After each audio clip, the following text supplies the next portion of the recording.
Counter Strike 2'de demo sketch qilish face demosini qanaqa sketch qilish ko'rsatadi. Bizga case demo uz kerak bo'ladi. Mana bu sayt ko'rishingiz mumkin.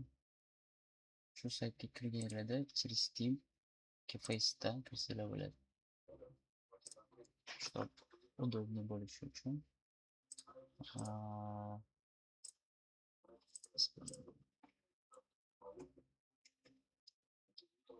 Hozir men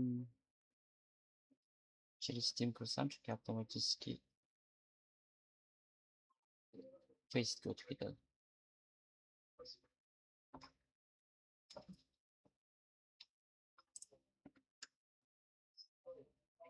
Mana o'sha sayt bitta statistikalarga ko'rsa bo'ladi.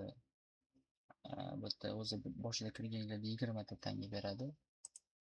Statistikada mana nechta umumiy hammasini statistikalar chiqarib beradi. O'yinlarda, masalan, sizlar o'ynagan o'yinlar, rank, shot, Face'ga sразу alohida ko'rinadi, Premiere'ga alohida. Kliplar, bu boshqa foydalanuvchilar kliplari, montaj, masalan, qaysidir o'yinni ko'rsataylik, masalan, oxirgi o'yin Inferno'da o'ynagan bo'lsak, mana bitta statistikada chiqadi, nechta kill. Bu yerda sразу, masalan, klachlar chiqarib beradi. 3 ta kill yoki to'liq videoni sketch qilsanglar bo'ladi. Bu yoqqa kirganingizda, masalan, Full HD tanlasanglar, o'limlarni qo'shish, bu sizni o'zingiz o'lganlaringiz qo'shib beradi. Raqib kamerasi oxirida raqib kamerasini qo'shib beradi. Rengen o'sha chitga o'xshagan protivniklar qayerda yurganini ko'rsatadi. Oddiy demoda qilib bo'ladi. Raqib kamerasini jo'natdik. Suv belgisi va o'yinchilar kartasini olib tashlash.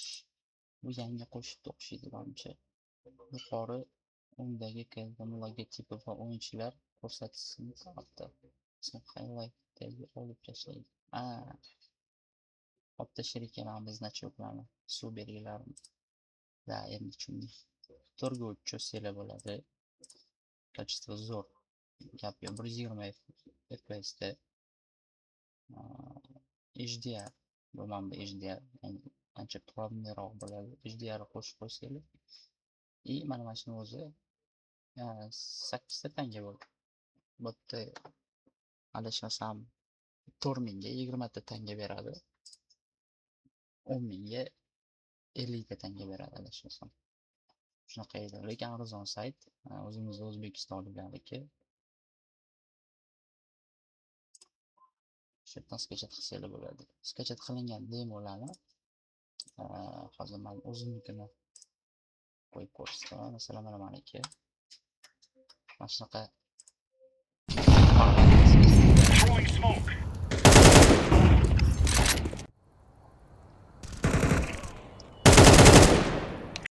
xuddi mana shunaqa qanday formatda sketch qilib beradi.